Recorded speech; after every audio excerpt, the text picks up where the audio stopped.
Hello and welcome to the bi-weekly meeting podcast for the OWASP Top 10 for Large Language Model Applications. If you'd like to stay up to date with our project, please click subscribe. And if you enjoy the content or have any questions, please feel free to comment and share. Now, on to our meeting. All right, everybody, welcome to the June 6th? Yes, June 6th meeting of the OWASP Top 10 for Large Language Models Expert Group. Thanks, everyone, for joining. There's a lot going on. So I'm going to kick this off by reminding people that we are coming down to the last week or so to put in new vulnerability candidates.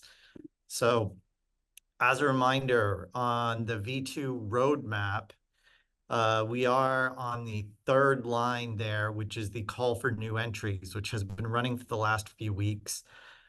Last I looked, we had, I think, almost 20 new entries which have been submitted.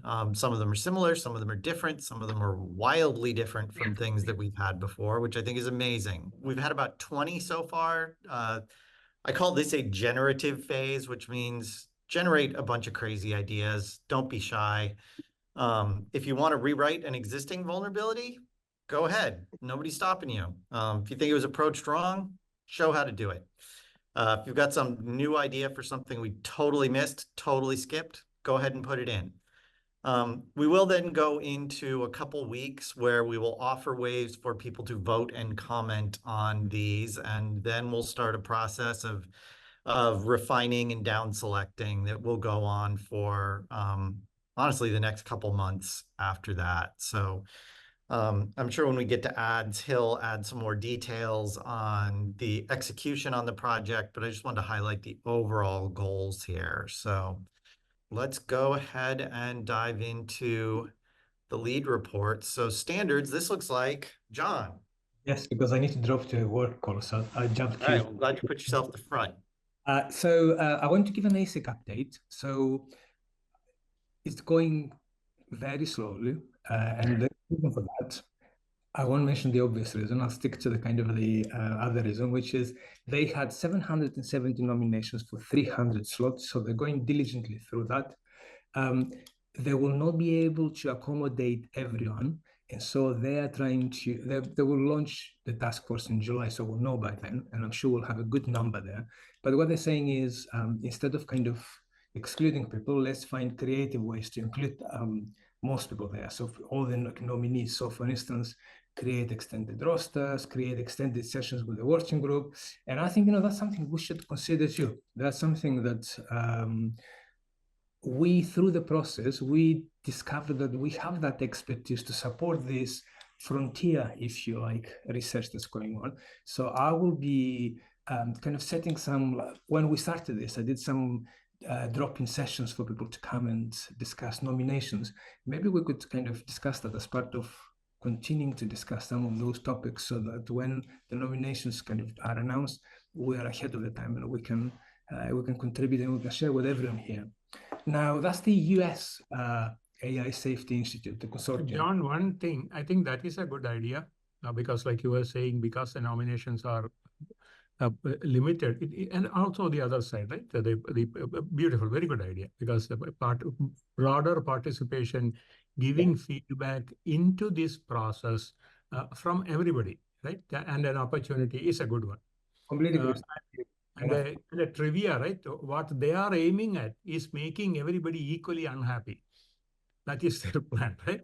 I think you saw that one, right? He says, okay, I'm going to make everybody equally unhappy. So it's good. Yeah. They all will be equally unhappy. I think we can use the always goodness to make everyone happy. So for me, the reason we are there is because we need to be part of that conversation, research, and frontier on the forthcoming topics. And I think, that's a good place to be, but that should help us to develop that conversation in parallel with the work that and inform the work that we're doing on the top 10. So definitely, you will see more of that.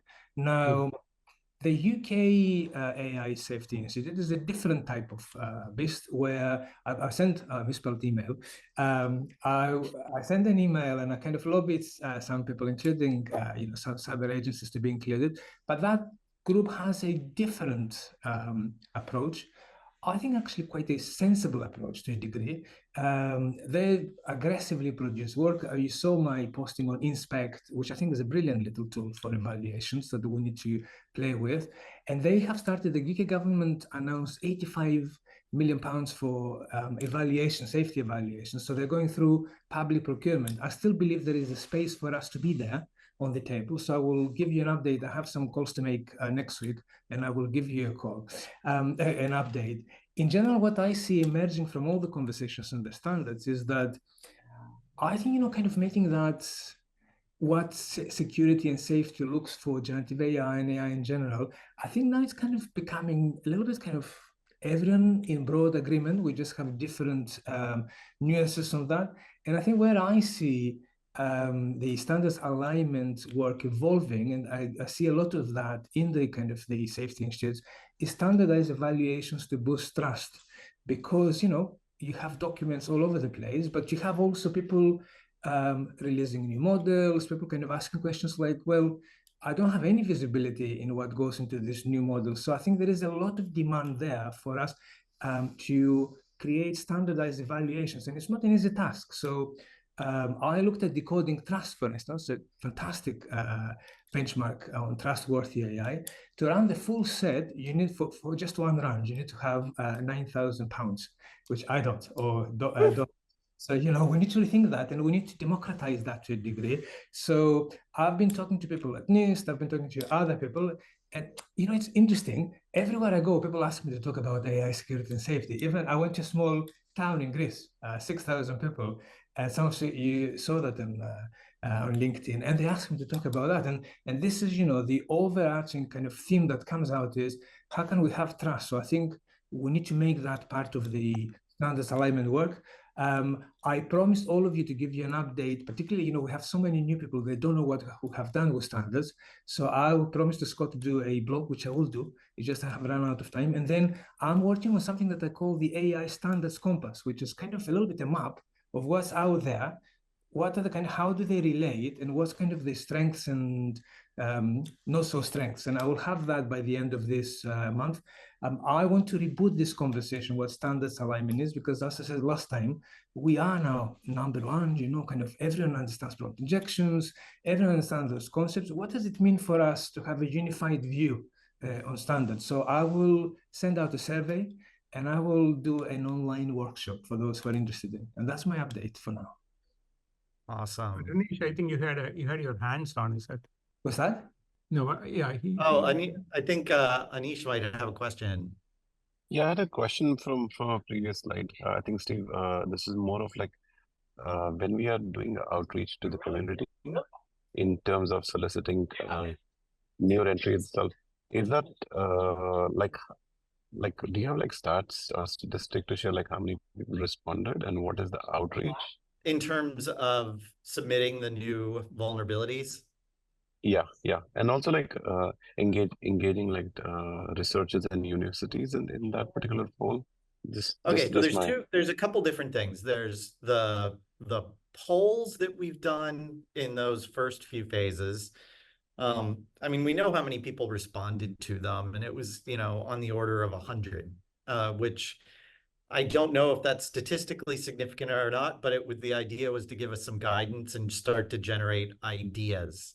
That wasn't really voting. That was, again, more generative. What are people thinking? With the phase that we're in right now, it's about getting people to come in and submit new ideas. So there are instructions and templates, and anybody is welcome to do it. And so the idea is to get a bunch of those new ideas out, and then the expert group will start to mull through them. And if things go similar to the way that they did on the 1.0 list, some of them will fall out because the group doesn't really think they're interesting. Some of them will wind up merging together or merging into other entries. And that'll be a lot of the process going through the summer, is settling that down. And then the last part of that process here, if I go back really quickly here, what some of the group has been working towards is building us a data set that we can use at the end, in addition to just our expert opinions on what's important. Use that data set to actually bring some real world data into the equation about how we do the final selection and ranking. So that's kind of the plan on building the list. Does that And I make know sense? you mentioned that is, yeah, and I know you mentioned like that is an extra week. Do you think we can relay and amplify the message? I can tap into my network and few other folks in UK that I have been Absolutely. interacting. If you go look at my LinkedIn, you know, I put up a blog earlier this week. It has gotten a lot of views, but go ahead and push those things out to your networks. Anybody's welcome to jump in and contribute at this point. Okay, okay. You have like a bunch of research folks in UK. I'll at least speak to them one-on-one as well, and Yeah, also like good. relay all this in LinkedIn. Absolutely. Excellent. Thank you. Yeah. Russell? Yeah, hi everyone. Good to meet you. So I don't know if you remember Steve. I met you a couple of weeks ago at the OWASP meeting in LA. I've been in OWASP for a couple of decades, a bunch of privacy. I'm a cybersecurity architect right now, consulting for lots of companies. But I just wanted to echo a couple of things. I mean, what John was saying about a roadmap, I think that would be great, because I think for a lot of new people coming in, the LLM, they say, well, is this AI or is LLM? And obviously AI as a whole is way bigger than LLMs. Even GAI is bigger, you know, because if we're just talking about LLMs, we're not talking about images. And so I actually did a bit of a comparison between NIST 601 and the top 10 and different audiences and different topics we're covering. So I think that kind of UI here would be a good thing to say. And here are the different places you can go, because LLM, OWASP is not meant for probably 90% of the people who are going to be making decisions about AI budgets, right? It's specifically focused, presumably, along the OWASP, the application developer line. It's more at deployers, developers mainly, some deployers, but we want to distinguish between deployers. We want to distinguish between the people who are doing fine tuning, people who are worried about legal issues. Does that make sense? Well, a couple things. One, I think we continue to debate within the group about how much we want to reach outside of this traditional developer AppSec sphere that OWASP has been in. One of the things the group did, I don't know if Sandy's on the call, but one of our experts, Sandy, came up with the idea for what we call the CISO checklist, which we've published, which I think has gotten almost as much readership as the core top 10 list at this point.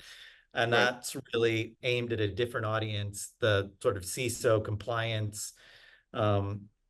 Some of these other things about, we've had hot debates about whether we're doing LLMs or Gen AI at this point, and I'm not sure that's totally settled for the next version of the list. I think there's been a lot of interest in multimodal things, and I fully expect we'll have some bleed over there. But in general, the idea of helping people map out these big questions about AI, I think this is why it's really great that John's out there attaching us to all of these standards bodies where we can kind of drive influence and information across that. Yeah, I understood. And I guess all I'm saying is in the, you know, I've looked at the checklist, you know, in the checklist, it says something about the target audience, but maybe we want to put something who it's for and who it's not for. And if it's not for you, here are some other places you can go. That's that kind of idea. Yeah, cool. Yeah, I'm here. Russell, actually, I have a slide today on the next version of the checklist, and I would love your input on how we can make it better. Yeah, sounds great. Thanks. Well, Just to add to Yeah, that, I think we're, Oh, sorry. Steve, Go ahead. yeah, I think we have lots of agenda item. All these are good comments, a good question. I would say that the best way is to go through all the agenda item, leave the question to the end, that everyone,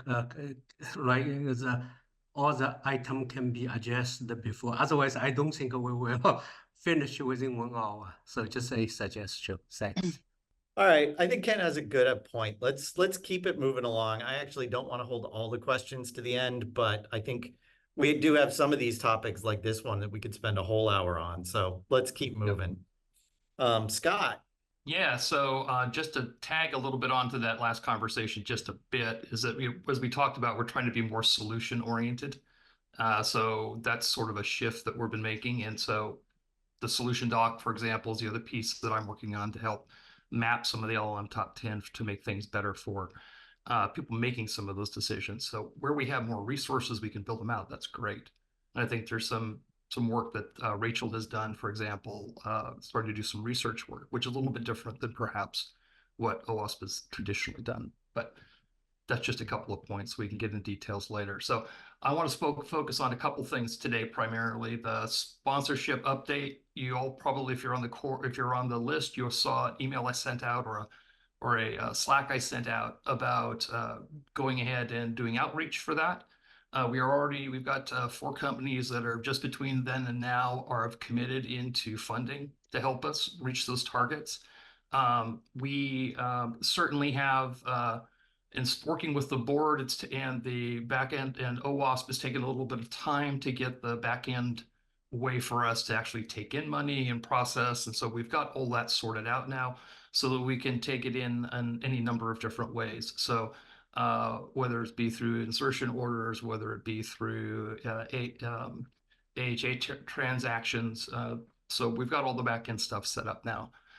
Right now, we want to focus on starting to get that out there. If you have questions, there's already an overview slide deck. We have information on our website. There's an outreach email that I can provide too. And of course, feel free to just reach out to me. I am going to be basically calling down on all of our supporters. So if you're listed as a contact for the supporter, expect to hear from me. And so that would be great. Also, if you have any ideas on how we can create more value around sponsorships, we'll talk about that. We talk about that too, as we're always trying to find new ways to create value for our contributors. One of the key things we want to be able to do here is be able to help offset funds for people to do travel, participate in some of these events, etc., as well as support some of our research projects. So that's some of the reasons we're doing it, and I'm happy to go through a more focused conversation for folks if that's and so if you have details on the dollar amounts and the funds, yes, we do have that. That's included in the slide deck so that you can take a look at what the levels are. We do have effectively a discounted level for startups that have less than 30 million in capitalization. So we can help those people who are getting started. Again, the goal is here just to make sure that we as a community are able to fund the activities because there are things that OWASP can support and there are things that OWASP as an organization cannot support. And we've run into a few of those, and we want to make sure that we're balancing it for the growth of the overall community as we go forward. So it's not going to line our pockets. It's going to kind of help us as a community continue to get those messages out there and help communicate the value of the OWASP Top 10 out to all the audiences we need to reach. Very cool, Scott. So we could take it offline, but given you've already got some companies committed, let's figure out how to do a big splash around announcing the first tranche of companies in there. I mean, I think that it could actually attract a lot of attention for the project and for the sponsors. And so let's figure out, let's huddle with Aubrey and, the OWASP team as well and figure out, let's do press releases and everything like that to make a splash with it. We're going to do that. And so that's a great thing to bring up. Our target point for our first tranche is 10. We like decent numbers. So we really appreciate everybody the 4 companies who've already committed, but we know as an organization, we need to show that we're making progress. And I think 10 is a good starting point for us to get a press release out. I hope we'll be able to get beyond that number, but that's our current target. I've spoken with the OWASP team and haven't spoken with Aubrey yet. I know he's been busy, but we'll go ahead and target that. That's our target for how many we want to get to before we actually do a press release. Awesome. All right. This is still Scott. Yep. So I just wanted to talk on some of the outreach. So I've got about 4 slides on outreach, so I'll kind of try to burn through pretty quickly. These are some of the activities. This was a surprise that Steve and I found ourselves at in fact. That was actually a conference that I frankly forgot about, that I had signed up to some time ago. They reached out to me and I said, fine. And so, but this is part of our outreach. This is a key audience, the AI, developer audience. And so we did basically a summit. They had sessions there. I think Steve, you spoke in your corporate capacity. And I was talking about the OWASP project, so just trying to evangelize the project there. There'll be a video on demand available for it. So for my session, and I think Steve's session, but I think yours is more corporate, but we can use that to kind of link into all the different videos that we have. I want to make sure that we start to highlight for anybody who is doing any interviews about the top 10. I want to make sure we get those to Aubrey or tell me so that we can package those and make sure we can surface those on our website, use those in our social promotion, provide that details to Anish when he's putting together the newsletter. So we've got more content to put out there. So just send those in. If you have conversations about it, I continue to see more people talking about the LM top 10 and trying to capture the number of people talking about it is an interesting challenge. So any help we can get on that would be great. It's a good problem to have that so many people are including it as part of their outreach for their products and for their communities. So we're obviously making an impact, but we want to kind of help amplify that as well. Quick question, Scott, sorry. Yep. For the sponsorship, I'm definitely going to ask my company because we're currently on that sponsorship board. But I know the question they're going to ask is, what does the splurge look like? Do you have any information on that apart from the current sponsorship, or you're not TBC? In terms of the splurge? Yeah, like what they would benefit. Basically, what would I get for my money? Oh yeah, the gives and gets, as I call it. So what do I give and what do I get for what I give? Yeah. Yeah, so I have a listing of all within the deck. There's a listing of the specific gives as part of that. And yep. Two things. I think you should drop the link to the deck in the chat so people on the call can grab it here. And let's refresh that that link in the main list right after this call. So as people are watching the recordings, which I know a lot of people do, they can go to the Slack channel and grab that link.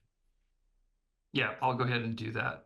So also what we're working on is, as I said, I'll talk really about what we're going to do from an outreach perspective. So we started to strike up some media partnerships to kind of help us outreach, both in terms of providing outreach for the community, and also some of these are partnerships that we're going to offer through to members. So as you become a funded resource, as you be able to fund the project, these are some gets that we're going to get. So we're going to partner with some of these, for example, the Cyber Risk Alliance to provide gets for sponsoring members that you wouldn't otherwise get. These could include discounts to activities and blogs and events that we're doing. So that's going to roll out. I'm in the process right now of working with that. I'm actually meeting with them later today to kind of flesh out what our program will look like between the two organizations. But they're very keen to both get our message out and help us support the project, as well as to help our sponsors be successful. There's a benefit for them. Then we've got other outreach that's coming along. So these are other activities that we've got rolling. The CSA series, there's some upcoming podcasts that we've been invited to be part of. I'll be getting more details out around folks around those. We are also stepping up to look at scheduling virtual events as an organization. So OWASP LLM Top 10 webinars and virtual events. So I'll be looking for content topics. We're just finalizing kind of the webinar and streaming platform stuff. We've got confirmation that we have the ability to do that through the OWASP team, providing us with a Zoom. So it's sad that Zoom is equal to WebEx in my mind right now. We're using Zoom as a platform to start with. I'm also looking at other streaming platforms that might be useful as well, so that we can start to do this both as an added benefit for providing sponsorships, either priority in this or also specific sponsorable type events. Then we also have coming up CSA. So I'm gonna let Ken talk about that. Also, if there's any other member activities that we have, we want to start to collate those. So we'll come to that in a second. Next slide. upcoming events we have right now, we have the beyond what we've spoken about, we've got the Toronto event that I know Ads and Emmanuel and I think Aubrey are going to be up for, which is great, happening next week, right? So that's coming up in September. We have the RSA virtual conference that Sandy and I are participating in. Cool. If there are other things that are upcoming that I don't have, send them to me so that I make sure that we have them listed, and so we can get Aubrey also out there communicating and promoting those events out as we go. Again, we want to get the amplification of the project out there so that we can get more people contributing to the top 10 list. The question I saw, Black Hat. So Black Hat is a work in progress. So number one, we came to the project a bit late and trying to planning, just as we were a bit late to RSA. And we were able to squeeze something out of RSA. I'm still working through back channels to see what we can get done at Black Hat. Right now, OWASP is not there at all this year. They decided they didn't have funding for that, and didn't see an ROI. So this is one of those situations where where our funding could help us to be more impactful with that particular audience. What I do want to do is identify which of our member companies are there, and see if we can start to get creative. I had one company kind of suggest maybe we need to put together an event, at least get people together, and provide some support for that. So I'd like to get a list of different companies who are going to be there where we can start to participate with that. Oh, and I see a nice long list of events from Unish that's coming out, which is great. And I think we have a list of those. So we want to start mapping some of those into our targets. And that will be going into that spreadsheet that I shared earlier, just so that we have one place to kind of look for all that stuff. Next slide, which is that slide. So reminder, go to this link. It doesn't matter if we have right now, if we have things committed. It's about making sure we have a comprehensive list, and then we can work through and figure out what we can do at each of these different activities and events. I am going to hold, and I'll send out a note for a brainstorming session, which will be a live session. We'll spend about like an hour and a half just kind of brainstorming about what we want to do, looking at the projects. Sometimes it's just easier to be talking live. We get a lot of productivity through Slack, but it's great sometimes just to get everyone together and have that conversation. So look for that schedule for me, and then we'll go ahead and do that. Next slide.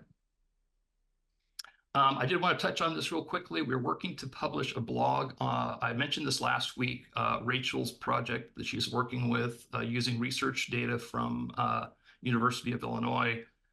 Rachel, I know you weren't able to be last week. I know you're here.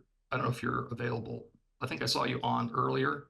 I don't know if you want to make any comments on this, but we are working to get a blog out on this project. I'm waiting for feedback on a final quote. Rachel, do you want to comment? Yeah. This is just, I'm really excited.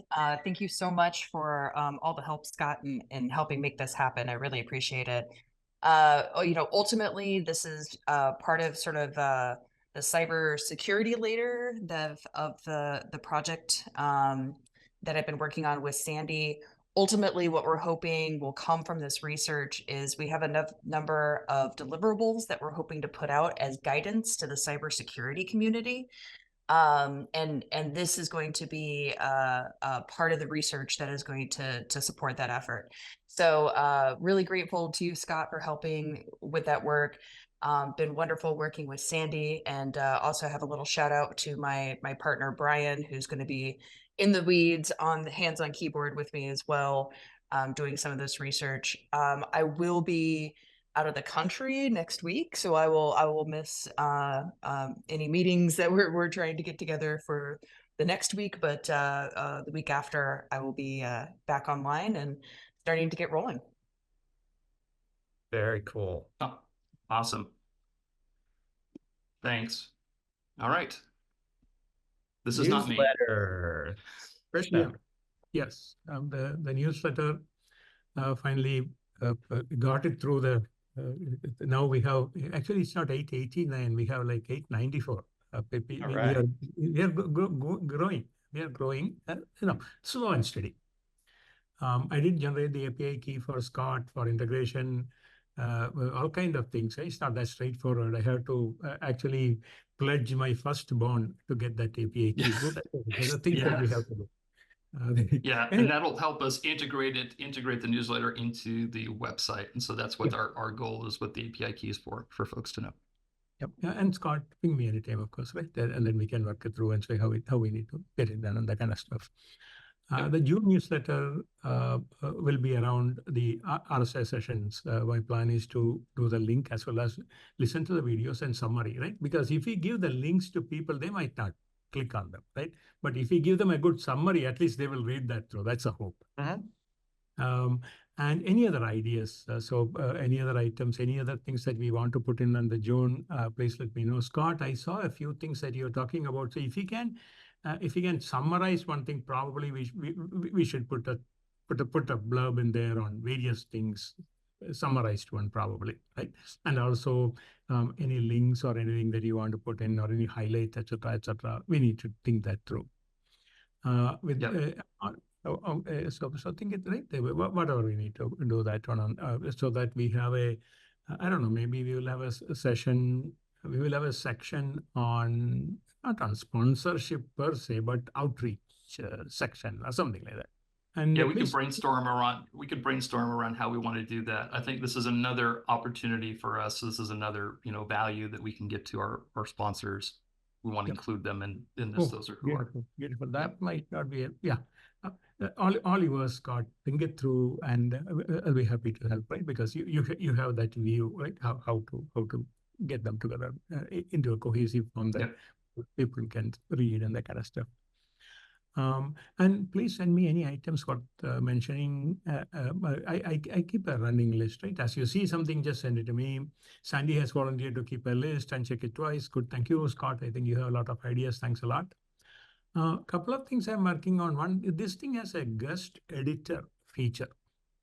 I don't know how it works yet, but might be an interesting one. So if somebody wants to be a guest editor, I don't know how it will work. I will take a look at it, but keep that in mind. Another thing that I'm also thinking of is interview with the core members at some point, right? Maybe 4 or 5 questions, etc., to make the newsletter more interactive and more relevant, etc. Right? If you are giving the links from all the things, there are tons of newsletters that give all kind of links. Anyway, so that is the point. It's moving along. Thank you. Awesome. Yeah. And let's talk about the guest editor, because I think I'm looking to also enable people to do guest blogs too that they can submit, and we can think about promoting the site. So we can think about how to leverage that as well. Yeah, involvement, engagement would be excellent. Yeah. Yeah. This is Sandy. Yep.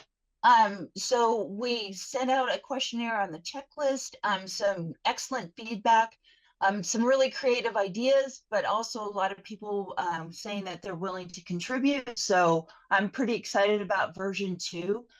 What resonates to me about what we're doing as a team is people really like the simplicity, that the maps, being able to connect all the dots. And understand, okay, how do, my business, I know this is risky. I know there's regulation. They're pushing forward. How do I step in front of this? What are the levers that I need to worry about? And what are metrics? How do I do testing? How do I know the testing I did is okay? So we're looking to continue that with version 2.0 with some of the changes that we make with the updated top 10. Okay, I think that was a partial slide. Ken. Sorry, here. Yep, Yeah, there we go. So CSA has a September event on AI. It's also called a CSA Summit on AI. Currently, the call for proposal is already out. This link I shared. Well, if you're interested, click the link. But the call for papers has like 10 different topics. Eventually, we'll have 4 different tracks. The conference will be from September 10 to 12.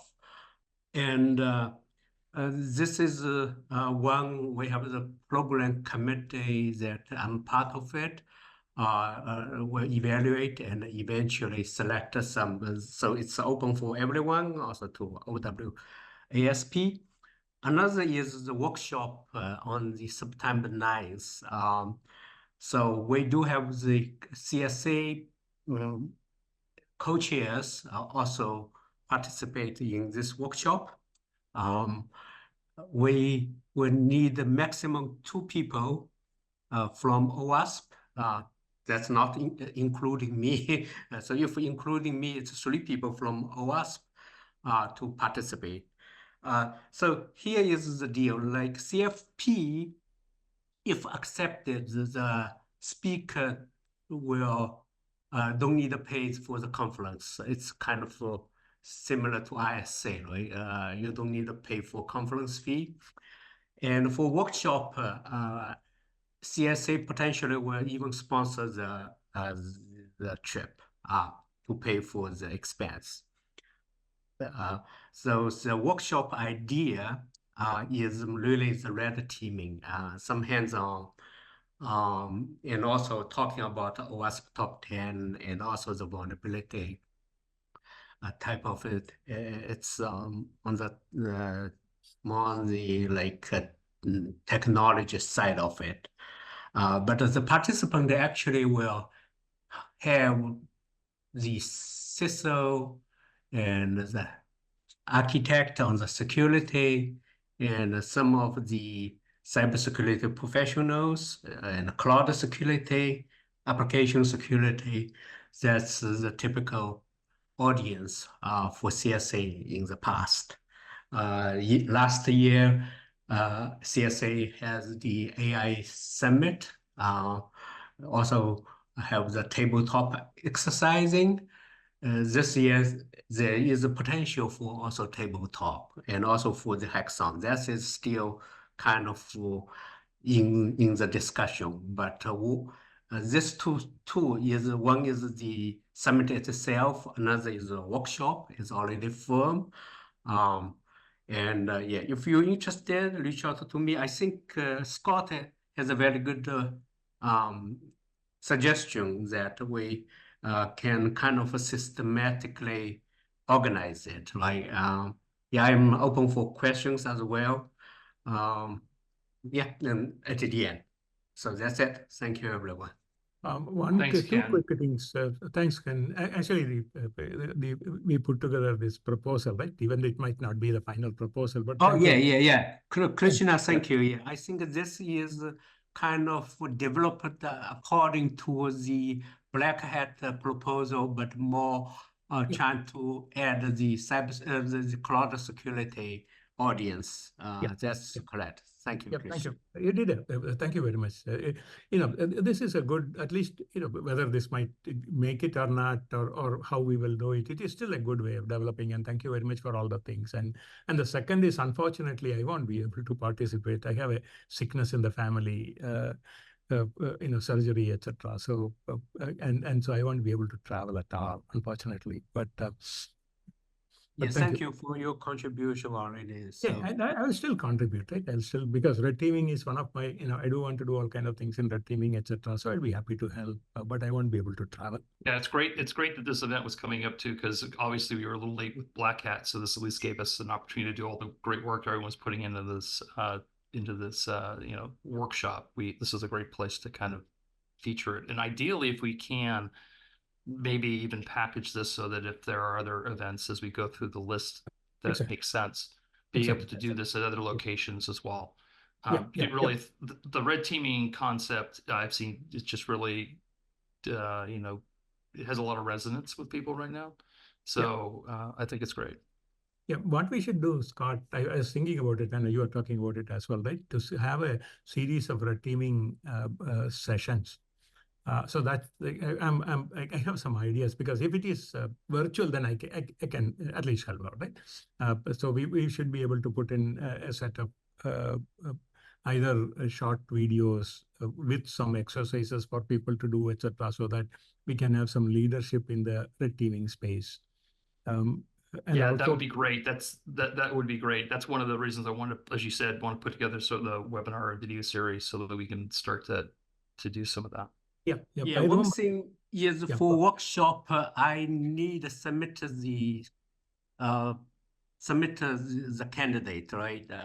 Next Tuesday, we have the executive meeting for this. So if you're really interested, you can confirm the date. Send me maybe Slack or LinkedIn. I'm mostly on the LinkedIn. So that would be good. The CFP is a call for paper. It can be like until June 22nd, I think. It's still open. So that's like as the OWASP, like if you're interested to submit a call for paper proposal, that's a good idea as well. But a workshop, I think it's they need to finalize as soon as possible. All right, Manuel. Hi, morning, everyone. Just on our end, we're collecting data. There's the blog post there, the link. Please help spread the word. Yeah, our goal and objective is just build the data set to support the new voted entries and bring real world information that can back up whatever the expert group find out. And that's it from us. Thank you. All right, that's the end of the slide deck. So I'm going to open it up for anyone else who has comments or questions. I guess my question is, so when you were talking about suggesting new vulnerabilities for the LLMs or providing potential like edits like for existing ones, how do you what is the ideal place for that? Do you want us to go into the GitHub and create a whole new page for edits to an existing one? Like, is there like what's the best way to communicate that? So let me show everybody here. And again, I'll repost a link to the blog, which does have this, but let me just show everybody. So, all right, can you guys see the GitHub repo here? Yeah. Okay. So really quick, just as a reminder, especially for folks who are kind of new, the wiki on the GitHub site is where a lot of the collaboration happens. So this has got a lot of good resources here. And if you scroll down here, you will find things like, oh, somebody put in a new one here, but you will find the roadmap here that we looked at on the slides. The other thing is you'll find, to Rachel's specific question, v2 new entry submissions. So you're going to go here.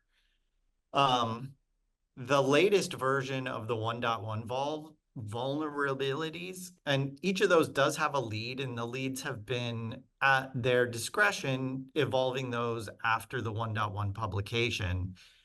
But what we have is a folder here for new candidates in the GitHub repo. So you see lots of people have submitted new entries. There is, in that repo, there is a set of instructions. The instructions references the template, which is just a markdown template, which you can go ahead and clone and modify, and then you can basically put in a pull request to push back to this folder. There's two ways to approach it if what you're doing is not completely new. The OWASP Slack, that's where we have things like our main channels. Each of the vulns there has, from the original top 10, has a channel there. So if you want to suggest an edit, I'd say if you had a small thing or a small addition, go ahead and drop into one of those Slack channels, make your suggestions. But don't be shy about doing kind of wholesale rewax on these things. And, you know, I'll give an example, which is, well, here's one. I think this is Krishna. Yeah, so Krishna, he looked at over-reliance and he said, I don't like the way that one's being done. So he put his own version of it in, which I think is totally fair. It's a way to sort of get out your complete thoughts on what one of those should be like. Also relative to that, frankly, I am the lead on the existing over-reliance one, and I don't love the way that it is now after thinking about it a lot more.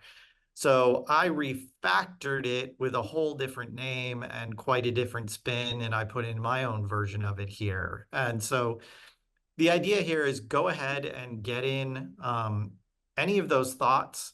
So you can either, if you just want to discuss and suggest, go into the Slack channels and do it. But I'd say the way to make sure that your ideas have impact is go ahead and just create a new version of the vuln or a new vulnerability, follow the instructions in the GitHub, and just go ahead and push it up, and either Ads or I will commit it for you. Does that make sense?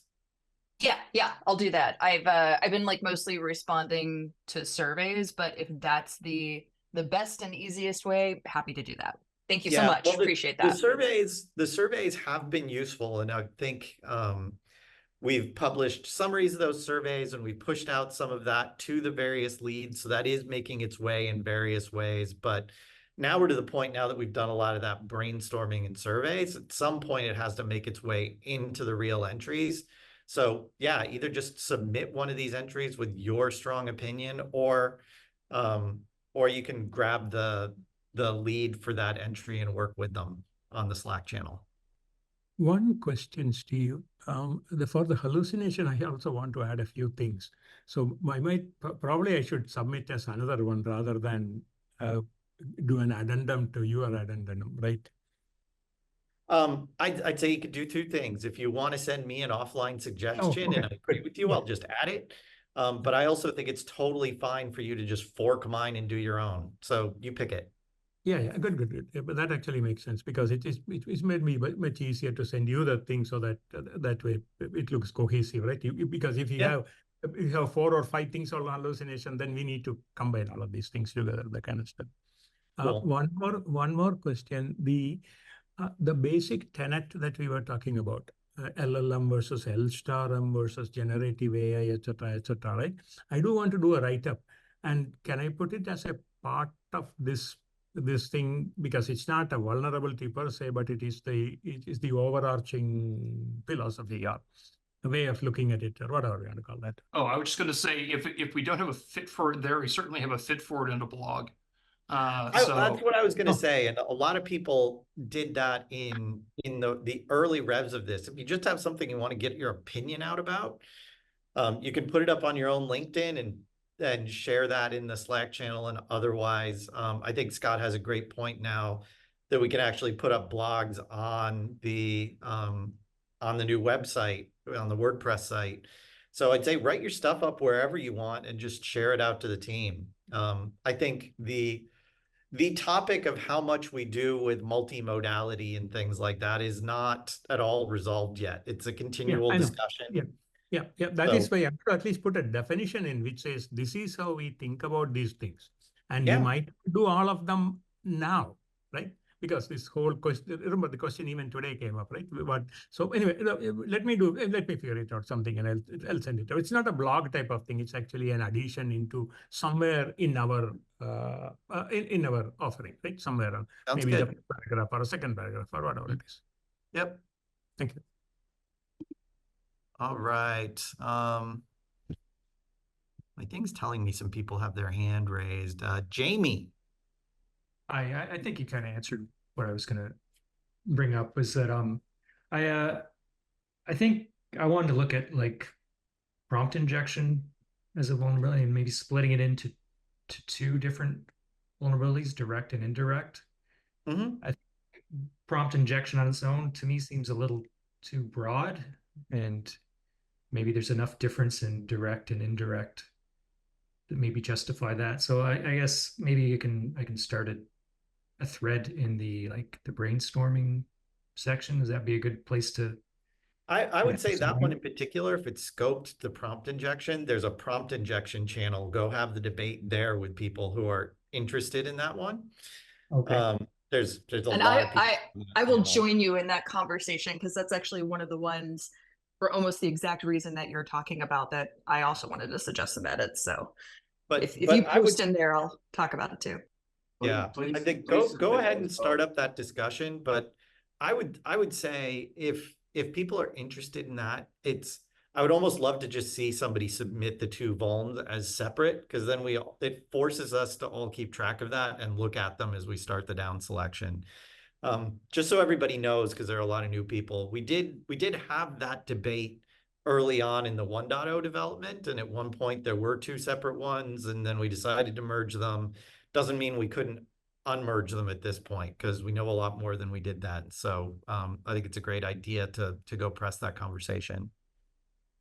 Yeah, please. I'm looking forward to hearing what the county arguments would be for that as well. So I'm not sold on the idea, but to me it seems like something. But I haven't looked into it as deeply as some of you here.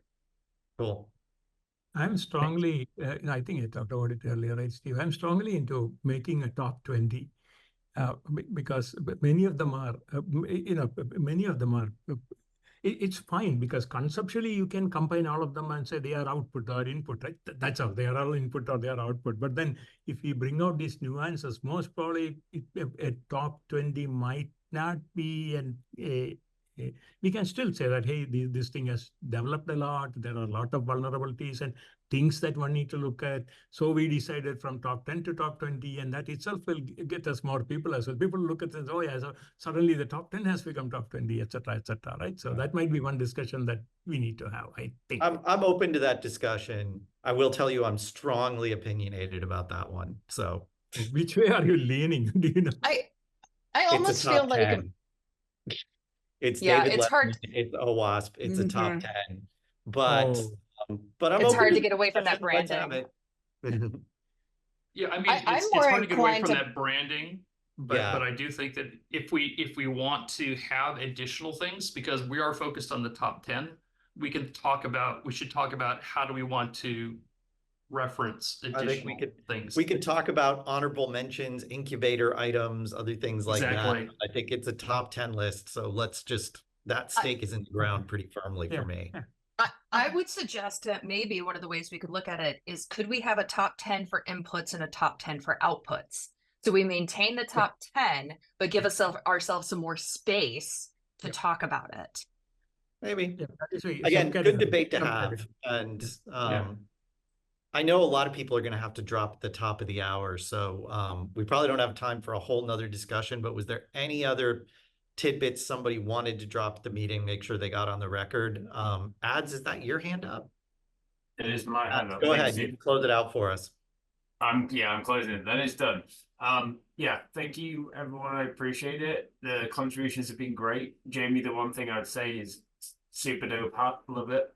But also please submit it, because the way that we are coalescing the new list is going to be based off all these samples. So whilst I think it's really good to debate and discuss in the channels, honestly, in terms of actually submitting it, the best thing to do is to submit it as a new vuln. That's where it will gain the most traction, because the only thing I fear is that it may fade in the Slack channel, that's all. So I would focus on doing that primarily. And then maybe even using that to spin up a conversation. All right, everybody. Hey, this was a super rich, meaty meeting. I love it. Thanks, everybody, for showing up. Thanks for the leads for putting in the slides, and everybody else for being active and contributing. So lots and lots to do, and we'll check in and see everybody in a couple weeks. Bye, folks. Bye. Thanks for checking out our bi-weekly meeting podcast. If you'd like to stay up to date on all of the latest news for the OWASP Top 10 for Large Language Model applications, please click subscribe. And of course, we'd appreciate it if you'd share with a friend to grow our community. We'll see you in 2 weeks.